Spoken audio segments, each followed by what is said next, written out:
Or we pray or meditate about it, and we feel great while we're in alignment with our soul's truth until we stop meditating and start cooking dinner.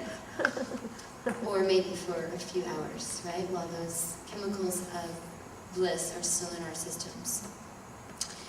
Or we try talking about it and telling our friends, especially, how miserable it is, and complaining. Most of our conversation is some form of off-gassing nervous distress that passes for a normal human conversation. I would say that we're trying to use each other as free therapists. It's not that fun, right? It's hard to find a good therapist friend who you're not paying to listen to you.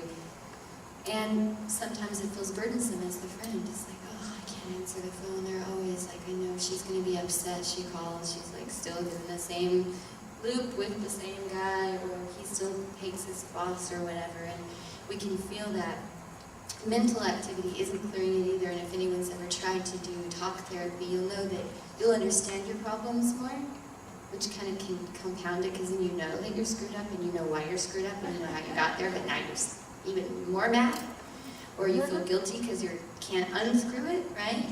So that's a very slow process too, and I thank you for the therapists here. You know, thank you for the time I spent with therapists. It set me on my healing journey, and they had huge compassionate hearts, and they went into that work because of their huge compassionate hearts.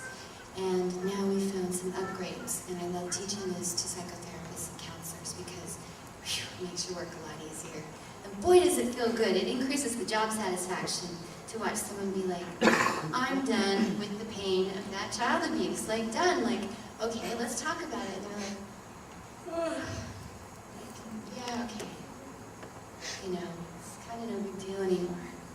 When an hour ago, they were sobbing and shaking. Okay? So, here we go. Let's see. Body, mind, and spirit at the same time, warp speed. Way.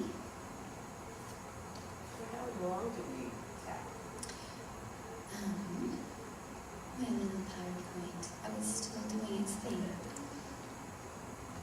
I told you it's new to me. We're going to tap a few seconds on each point. Okay, your body doesn't care if it's 5 seconds or 10 seconds or 15 seconds.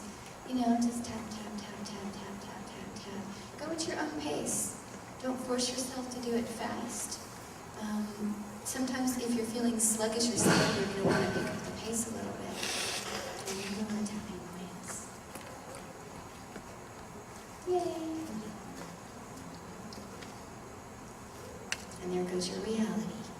So I've just told you that tapping your meridians while addressing the disturbance and adding a positive vibrational field like love, acceptance, and forgiveness, the new version of yourself, will change the neural pathways and will neutralize the past experience or beliefs and give you an upgraded version, which then responds to the new truth spontaneously, meaning your body is going to start acting like that's been the truth the whole time. And guess what? So will the rest of the world. When you decide that you're worthy of love, people will act like you're worthy of love. If I came in here like this, you'd have a hard time listening to me. But I come into here like this, and you're like, okay. So the way you breathe, the way you carry yourself, not a show, but the way you naturally show up, will determine how other people respond to you. Okay, so I'll talk about this in just a minute, but first we're going to get to tapping, because this actually is a healing arts project that we're going to do and take to the streets. We'll get back to that in a minute. Okay, so now I told you we were going to get a practical application of this. So I want everyone to choose something that they feel less than wonderful about. Maybe it's just tension in your body, and it's really fun to make physical pain disappear or decrease. For some reason that really impresses people, as if physical pain were harder to clear than emotional pain. I don't know. So pick something that you are uncomfortable with in your life. Maybe it's a memory, maybe it's something that you're dreading doing, maybe it's a stiffness in your back or a tension in your body. Or even just pick something for an you got your subject?